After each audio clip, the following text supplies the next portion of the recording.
नमस्कार सभी साथियों को। और आज हम इस पर्टिकुलर वीडियो के अंदर बात करने वाले हैं। एक नई पोस्ट निकाली गई है एचपीएससी यानी कि हरियाणा पब्लिक सर्विस कमीशन के द्वारा जो है एक नया नोटिफिकेशन रिलीज़ किया गया है। हालांकि ये नोटिफिकेशन 2023 में आया था, बस इसको जो है री एडवर्टाइजमेंट किया गया है। और ये स्पेशली वीडियो इसलिए बनानी पड़ रही है क्योंकि जो एचसीएस वाले बच्चे होते हैं ना, एचसीएस, थोड़ा सा वेट कीजिएगा, एवरीथिंग डिटेल जो है मैं आपको यहाँ पे बताने वाला हूँ। जो एचसीएस की पोस्ट आती है ना, हरियाणा सिविल सर्विसेज की, वो बच्चे भी जो है इस पोस्ट को फॉर्म जो है फिल कर पाएंगे।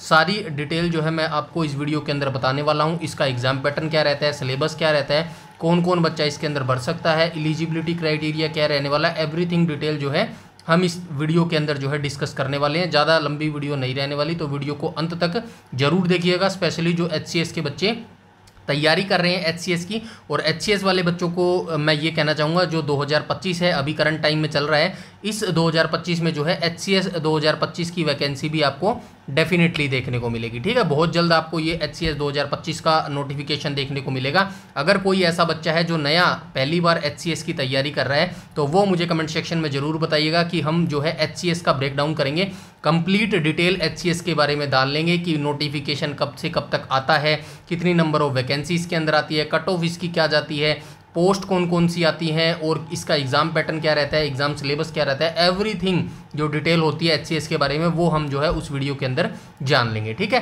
तो चलिए अभी फोकस करते हैं हम इस वैकेंसी के ऊपर, जो एचसीएस की जैसी ही वैकेंसी है और ये निकाली गई है हरियाणा पब्लिक सर्विस कमीशन के अंदर। ये 2023 का नोटिफिकेशन है। सिर्फ इस नोटिफिकेशन को मैंने इसलिए ओपन किया है, अभी जो लेटेस्ट नोटिस आया है ना री एडवर्टाइजमेंट का, उसी के ऊपर जो है हम चलेंगे। इस नोटिफिकेशन 2023 को ओपन करने का सिर्फ ये मकसद है ताकि ऑफिशियली मैं आपको दिखा सकूं कि इसकी जो एलिजिबिलिटी क्राइटेरिया है वो एचसीएस वाले बच्चों से मैच करती है। क्योंकि बहुत सारे बच्चों के मन में डाउट हो जाता है कि भाई ऑफिशियल जानकारी ये नहीं है, तो गलत बताया जा रहा है, तो इसीलिए ये वीडियो ओपन किया गया है। बस थोड़ी सी बेसिक सी जानकारी बता देता हूँ।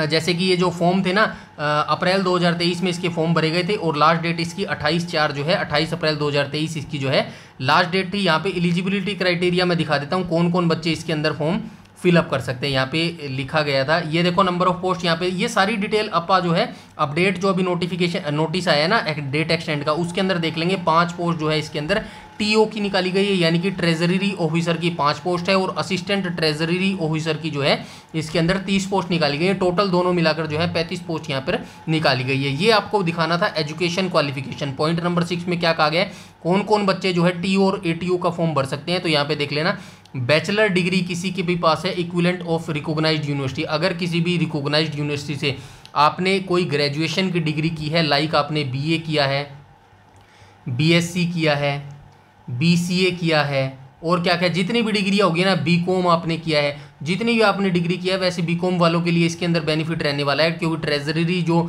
ऑफिसर की पोस्ट निकाली गई है, किसके अंदर निकाली गई, ये फाइनेंस डिपार्टमेंट के अंदर पोस्ट निकाली गई है। ठीक है, तो ये क्वालिफिकेशन आपको शो करनी बेहद ज़रूरी थी। जो नॉर्मल किसी भी बच्चे ने ग्रेजुएशन की है, तो वो इस टीओ और एटीओ का जो है फॉर्म फिलअप कर सकते हैं। और मेरा ये सजेशन है, जो भी बच्चा ये एलिजिबिलिटी रखता है या फिर एचसीएस की तैयारी करता है, उसको ये फॉर्म भरना चाहिए। क्योंकि जितने कम फॉर्म होते, कम वैकेंसी होती है ना, उसके अंदर फॉर्म भी कम पड़ते हैं। क्योंकि बच्चे ये सोचते हैं कि यार इतनी कम वैकेंसी में कैसे होगा।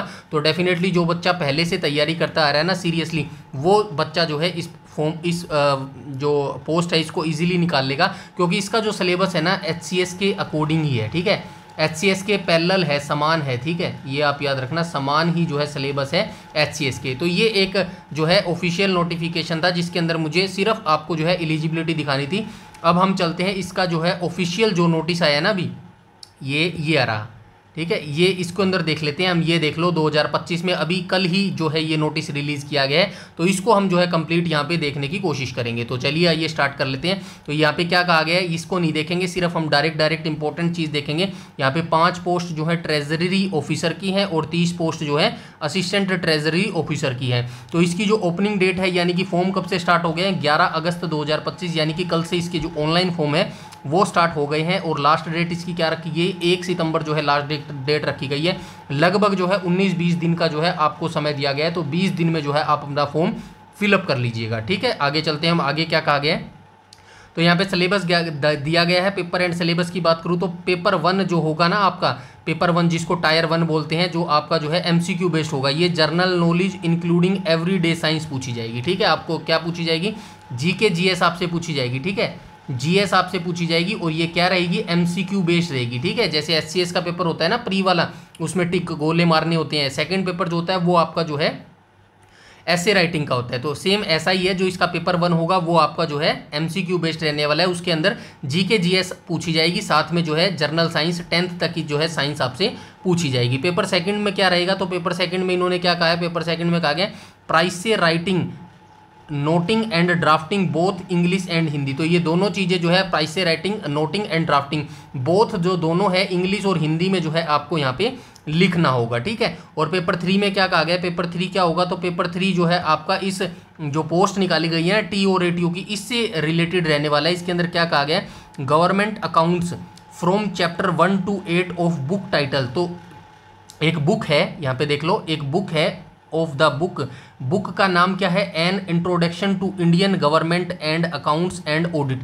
ये बुक है, इसमें से चैप्टर 1 से लेके 8 तक जो है आपको पढ़ने होंगे। ठीक है, और ये जो है इशूड बाय मतलब ये जो बुक है कौन जारी करता है, controller and audit journal of India जो है, ये नियंत्रक महालेखा परीक्षक जो होता है ना, वो जो है इस बुक को जारी करता है। और इसके 1 से लेके 8 चैप्टर तक जो है आपको पढ़ने पड़ेंगे। यहीं से जो है आपके जो है क्वेश्चन पूछे जाएंगे ऐसे टाइप में। ठीक है, ये तीनों पेपर का जो है मैंने सिलेबस जो है आपको बता दिया है। आगे हम देख लेते हैं, यहाँ पे ये देख लो प्री एग्जामिनेशन ऑब्जेक्टिव टाइप। ये जो पेपर 1 होगा ना, ये देख लो आपका पेपर 1 क्या होगा, 2 घंटे का आपको समय दिया जाएगा। जैसे एचसीएस में दिया जाता है 100 क्वेश्चन आपसे पूछे जाएंगे, जैसे कि एचसीएस में दिए आते हैं। और जो है मिनिमम पास मार्क जो है 33 मार्क्स जो है मिनिमम क्राइटेरिया है, मतलब 100 में से जो है मिनिमम क्राइटेरिया 33 रखा गया है। 33 मार्क्स तो आपको लाने ही लाने हैं, अदरवाइज जो है आपको डिस्क्वालीफाई कर दिया जाएगा। अब बात कर लेते हैं मेन एग्जाम्स की।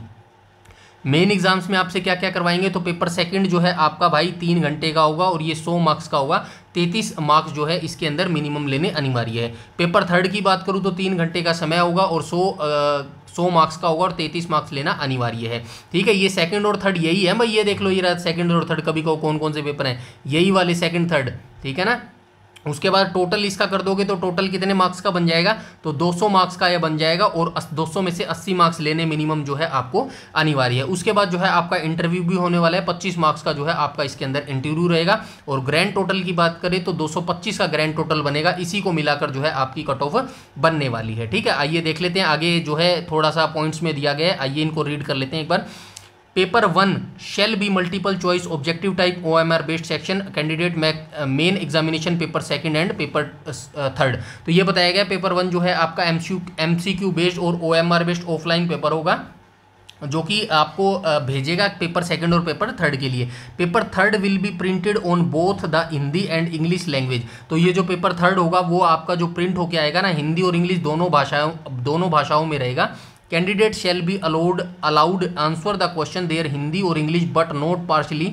तो जो आपको आंसर देने होंगे ना, वो या तो आप कंप्लीटली इंग्लिश में दे सकते हैं या फिर आप कंप्लीटली हिंदी में दे सकते हैं। ऐसा नहीं है एक क्वेश्चन आपने हिंदी में दे दिया, दूसरा क्वेश्चन आप इंग्लिश में दे रहे हैं, ऐसा नहीं हो सकता। पूरा पेपर या तो आपको इंग्लिश में देना होगा या फिर हिंदी में देना होगा। उसके बाद क्या कहा गया, total number of candidates be admitted the main examination written shall be 15 times number of advertisement vacancy. Total number of candidate be called viva voce be 3 times. तो ये बताया गया जो पेपर 1 होगा ना आपका प्री एग्जामिनेशन होगा, उसके अंदर वैकेंसी का 15 गुना बच्चों को जो है मेंस एग्जाम्स में जो है क्वालिफाई किया जाएगा। और मेंस एग्जाम में जो है 3 गुना बच्चों को जो है वैकेंसी की 3 गुना बच्चों को जो है इंटरव्यू के लिए क्वालिफाई किया जाएगा। ठीक है, यहाँ पे ये देख लेना, no candidate shall be called viva voce यानी कि interview unless at least 40% marks in aggregate. तो ये बताएगा भी 40% सभी को मिलाकर 40% मिनिमम अगर क्राइटेरिया आपका मतलब मार्क्स बनेंगे तो आपको जो है इंटरव्यू के लिए क्वालिफाई नहीं किया जाएगा। Final merit list prepared keeping view the total marks of paper second, paper third and viva voice. तो ये यहाँ पे लिख दिया गया है भाई, जो आपकी फाइनल मेरिट लिस्ट बनेगी ना, वो पेपर सेकंड थर्ड और इंटरव्यू को मिलाकर बनेगी। ठीक है, फाइनल मेरिट लिस्ट बनेगी पेपर फर्स्ट, माफ कीजिएगा paper second plus paper third plus interview. ठीक है, इन तीनों को मिलाकर बनेगी, यानी कि जो आपका प्री एग्जामिनेशन होगा ना, वो सिर्फ जो है आपको क्वालिफाई करना है। ठीक है, तो ये सारी चीज़ें थी। उसके बाद ये ट्रेजरी ऑफिसर के बारे में वैकेंसी बताया गया, तो वैकेंसी भी आप देख सकते हैं। जर्नल की इसके अंदर जो है 2 वैकेंसी हैं, और बाकी देख लेना EWS economic weaker second section की यहाँ पे 1 वैकेंसी है। टोटल वैकेंसी की बात करूँ तो 5 वैकेंसी है। और यहाँ पे असिस्टेंट ट्रेजरी ऑफिसर की बात करूँ तो जर्नल की इसके अंदर 16 वैकेंसी है। बाकी टोटल वैकेंसी की बात करूँ यहाँ पे इकोनॉमिक EWS की यहाँ पे 3 वैकेंसी है, और टोटल वैकेंसी इसके अंदर 3 वैकेंसी जो है निकाली गई। यहाँ पे एक्स सर्विसमैन की भी देख लेना भाई वैकेंसी, ठीक है। तो टोटल जो है यहाँ पे 35 वैकेंसी निकाली गई है, ठीक है। उसके बाद आगे चलते हैं और क्या इंपॉर्टेंट दिया गया है देख लेते हैं। और शायद मेरे हिसाब से कोई इसके अंदर इंपॉर्टेंट चीज़ नहीं है, देख लेते हैं फिर भी एक बार।